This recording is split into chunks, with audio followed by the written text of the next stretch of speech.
Hello students, welcome to Ascension classes. आज हम एक शॉर्ट समरी डिस्कस करेंगे क्लास 9th साइंस के पहले चैप्टर की, जिसका नाम है मैटर इन आवर सराउंडिंग्स। तो हमेशा से हम इंसान इस बारे में फैसिनेटेड रहे कि ये पूरी दुनिया और ये पूरा यूनिवर्स किन चीजों से मिलकर बना है। तो पहले के जो जितने एंशिएंट फिलोसोफर्स थे वो इस बात की कल्पना करते थे कि ये पूरी दुनिया और यूनिवर्स 5 चीजों से मिलके बना है: अर्थ, वाटर, फायर, एयर और स्पेस। इन 5 चीजों के कॉम्बिनेशन से ये अलग अलग चीजें बनी हैं। वो लोग इस बात की कल्पना करते थे, लेकिन आज के वक्त में सैकड़ों सालों की साइंटिफिक स्टडी के बाद हमें बहुत सारी और भी चीजें मालूम चली हैं। तो इन चीजों को डिस्कस करते हैं इस चैप्टर में। तो सबसे पहला सवाल उठता है, व्हाट इज मैटर? हम किन चीजों को मैटर मान सकते हैं? तो इस दुनिया में कोई भी चीज अगर वो जगह घेरती है या वो किन्हीं चीजों से मिलके बनी है तो उसे मैटर कहा जाएगा। तो आप अपने आसपास की जितनी भी दुनिया देखेंगे, ये चेयर, ये टेबल, ये सब चीजें, जितना भी चीजें आप देख सकते हैं, छू सकते हैं, महसूस कर सकते हैं, इस दुनिया की ज्यादातर चीजें ये मैटर कहलाई जाती हैं। जो चीजें जगह घेरे और जिन चीजों के अंदर कुछ मास हो, कुछ भार हो, जिन चीजों के अंदर जिन्हें आप छू सके, देख सके, महसूस कर सकें।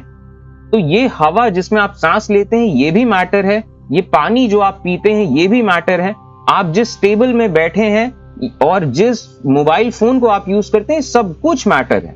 अब अगर हम इस सवाल के पीछे जाएं कि ये पूरी दुनिया, पूरा यूनिवर्स किन चीजों से मिलकर बना है, तो हमें ढूंढना पड़ेगा वो स्मॉलेस्ट यूनिट, जिस स्मॉलेस्ट यूनिट से ये मैटर बनते हैं।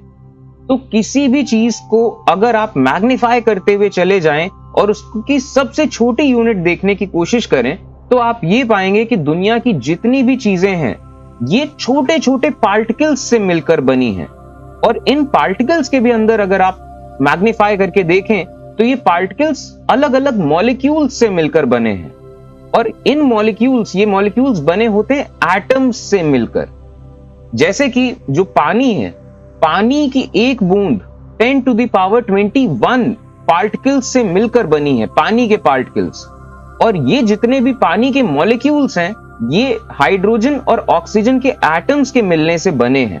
और अगर आप किसी एटम के अंदर देखें कि एटम किस चीज से बना है, तो एटम में न्यूक्लियस है बीच में, जिसमें न्यूट्रॉन और प्रोटॉन्स हैं और इलेक्ट्रॉन्स के बादल उसके चारों तरफ घूम रहे हैं।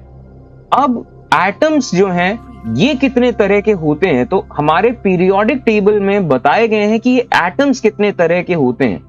और ये एटम्स जब अलग अलग कॉम्बिनेशंस में लगते हैं तो अलग अलग मॉलिक्यूल्स सामने आते हैं। और ये मॉलिक्यूल्स किस तरीके से अरेंज्ड होते हैं, इस तरीके से अलग अलग चीजें हमारे सामने आती हैं। जैसे कि 2 प्रोटॉन, 2 न्यूट्रॉन और 2 इलेक्ट्रॉन से मिलके जो चीज बनती है ये हीलियम गैस है। हीलियम गैस हवा से हल्की होती है तो ये हवा में उड़ती है, उड़ने वाले गुब्बारों में हीलियम गैस डाली जाती है।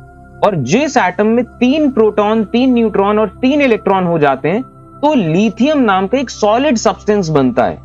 तो अलग अलग एटम्स के अरेंजमेंट से ये दुनिया की अलग अलग चीजें पैदा होती हैं।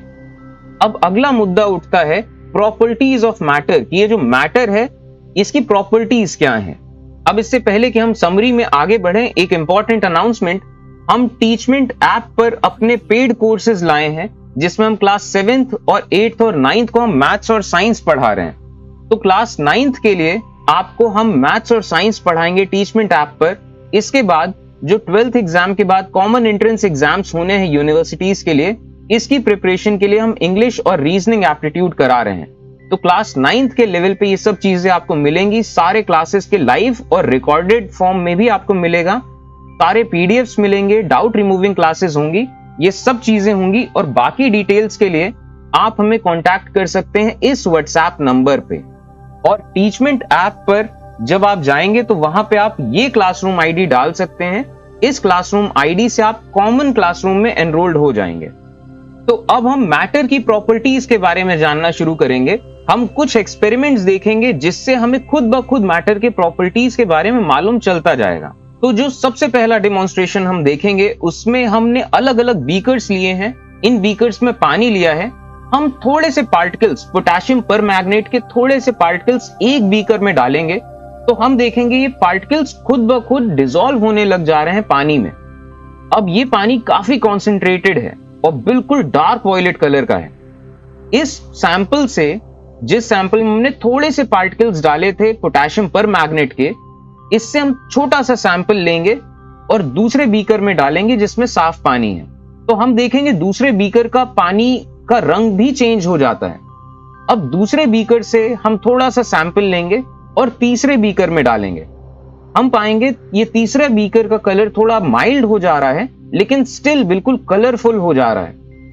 अब इस तीसरे बीकर से हम सैंपल लेके जब चौथे में डालेंगे तो अभी भी कलर चेंज हो जा रहा है पानी का।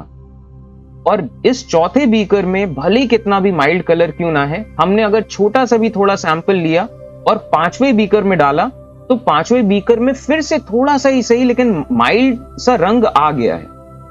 तो यहां से हम देख पाते हैं कि थोड़े से पार्टिकल्स पोटेशियम परमैंगनेट के ये इतने पांचों बीकर्स में कलर ऐड कर दे रहे हैं।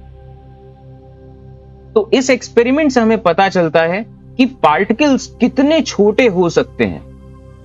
अब एक दूसरा डेमोन्स्ट्रेशन देखते हैं। एक पानी का ग्लास है, इसमें हमने चीनी डाली। चीनी जो है पानी को पार करते हुए ग्लास के नीचे तक पहुंच गई, और जब चीनी ग्लास को पार करते हुए नीचे पहुंच गई तो पानी ने दोबारा से अपना शेप ले लिया। तो इससे हम ये देखते हैं कि पानी के पार्टिकल्स अट्रैक्ट करते हैं एक दूसरे को। अब जब हम चीनी को घोलते हैं तो हम ये पाएंगे कि चीनी पूरी तरीके से गायब हो जा रही है पानी में, और पानी का लेवल भी नहीं बढ़ रहा है। ऐसा इसलिए क्योंकि जो चीनी के जो पार्टिकल्स हैं, जो मॉलिक्यूल्स हैं, वो अलग अलग हो जा रहे हैं और वो इंटरैक्ट कर रहे हैं पानी के पार्टिकल्स के साथ। और पानी के पार्टिकल्स के बीच में जो जगह है, चीनी के पार्टिकल्स उस खाली जगह को भर दे रहे हैं। इस वजह से चीनी गायब हो जा रही है, या यूं कह लीजिए पानी में डिसॉल्व हो जा रही है। तो इस चीज से हम देख सकते हैं, पहली बात तो ये कि चीनी पानी को पार कर गई लेकिन फिर भी पानी उसी लेवल पे आ गया, यानी कि पानी के पार्टिकल्स अट्रैक्ट कर रहे हैं एक दूसरे को। और दूसरी चीज, पानी के पार्टिकल्स के बीच में काफी सारी जगह है, खाली जगह, जहां पे चीनी के पार्टिकल्स अपनी जगह तलाश ले रहे हैं और तभी चीनी घुल पा रही है।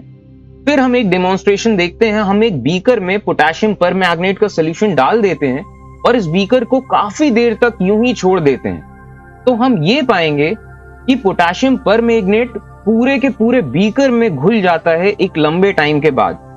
तो इससे हम ये चीज नोटिस कर सकते हैं कि जो मैटर के पार्टिकल्स हैं वो हमेशा मूवमेंट में रहते हैं। और इसी मूवमेंट को आप देख सकते हैं जब कभी अंधेरे कमरे में हल्की सी सूरज की रोशनी आ रही हो तो डस्ट पार्टिकल्स यहां से वहां मूव करते रहते हैं। तो यहां से भी हम जान सकते हैं कि पार्टिकल्स हमेशा मूवमेंट में रहते हैं और इस मूवमेंट को ब्राउनियन मोशन कहते हैं। और इसके अलावा एक और डेमोन्स्ट्रेशन, गर्म पानी में हम पोटेशियम परमैंगनेट डालते हैं तो बहुत तेजी से डिफ्यूजन हो जाता है, और जबकि ठंडे पानी में हमने पोटेशियम परमैंगनेट डाला तो बहुत धीमे धीमे से डिफ्यूजन हो रहा है। तो यहां से हमें एक और बात पता चलती है कि जब टेम्परेचर बढ़ता है तो मैटर के पार्टिकल्स और ज्यादा तेजी से मूव करते हैं, उनकी काइनेटिक एनर्जी बढ़ जाती है। तो अब जरा इन प्रॉपर्टीज को देखते हैं। तो मैटर बना है छोटे छोटे पार्टिकल्स से, जो पार्टिकल्स बहुत ही ज्यादा छोटे साइज के हैं।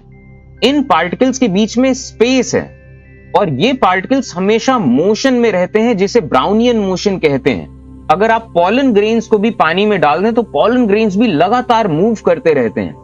और इसके बाद हमने देखा कि पार्टिकल्स हमेशा एक दूसरे को अट्रैक्ट करते हैं। और हमने ये भी जाना कि जब टेम्परेचर बढ़ता है तो इससे काइनेटिक एनर्जी बढ़ जाती है पार्टिकल्स की, जिसकी वजह से और ज्यादा डिफ्यूजन होता है। अब हमें डिस्कस करना है स्टेट्स ऑफ मैटर के बारे में।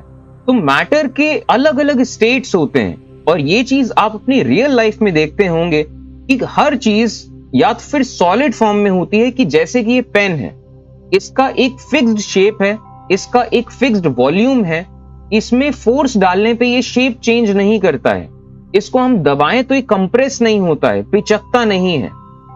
तो ये सब चीजें हैं, ये सॉलिड्स में आती हैं, जिनका एक फिक्स्ड शेप है, एक फिक्स्ड वॉल्यूम है, जिनमें डेंसिटी ज्यादा है, घनत्व ज्यादा है। और ऐसा इसलिए क्योंकि इन सॉलिड्स के अगर पार्टिकल्स को अगर आप देखें तो सॉलिड्स के पार्टिकल्स बहुत पास पास में अरेंज्ड होते हैं, इनके बीच में पार्टिकल्स के बीच में ज्यादा जगह नहीं होती है, और सॉलिड्स में force of attraction between particles बहुत ज्यादा होता है। तो इस वजह से ये पार्टिकल्स सॉलिड्स फ्लो नहीं कर पाते हैं। दूसरा स्टेट ऑफ मैटर होता है लिक्विड स्टेट।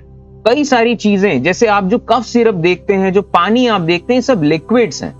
ये लिक्विड्स अगर आप इनके पार्टिकल्स को नोटिस करें तो इनके पार्टिकल्स के बीच में थोड़ी ज्यादा स्पेस होती है और इनके फोर्स ऑफ अट्रैक्शन थोड़ा सा कम होता है, और ये लिक्विड्स इस वजह से फ्लो कर पाते हैं। और लिक्विड्स का कोई डेफिनेट शेप नहीं होता है, आप इन्हें जिन बर्तन में डाल देंगे ये उस बर्तन का शेप ले लेंगे, लेकिन हाँ, लिक्विड्स का एक फिक्स्ड वॉल्यूम जरूर होता है। और तीसरा स्टेट ऑफ मैटर है गैस का। ये हवा जिसमें हम सांस लेते हैं, ये गैस का फॉर्म है। तो गैसेस जो होती हैं, इनके बीच में इंटर पार्टिकल स्पेस बहुत ज्यादा होता है, और जो पार्टिकल्स के बीच में अट्रैक्शन का फोर्स है ये काफी कम होता है। इस वजह से गैसेस फ्लो कर पाती हैं, और गैसेस को कोई फिक्स्ड शेप नहीं होता है। इन्हें आप जिस शेप के कंटेनर में डाल दें, ये उस पूरे कंटेनर को भर देंगे, उस कंटेनर का शेप ले लेंगे।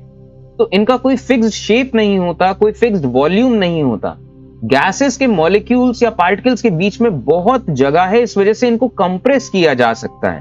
तो जैसे लिक्विफाइड नेचुरल गैस और ये कंप्रेस्ड नेचुरल गैस, ये गैसेस हैं, लेकिन इनको कंप्रेस करके हम लिक्विड फॉर्म में चेंज कर सकते हैं। तो ये हुए अलग अलग states of matter, solids, liquids and gases.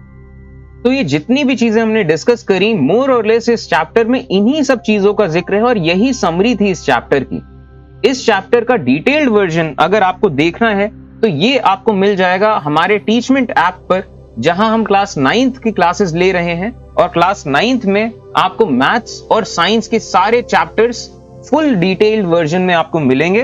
और बाकी डिटेल्स के लिए आप कांटेक्ट कर सकते हैं इस व्हाट्सएप नंबर पे। तो आज के लिए इतना ही, चलिए फिर, थैंक यू।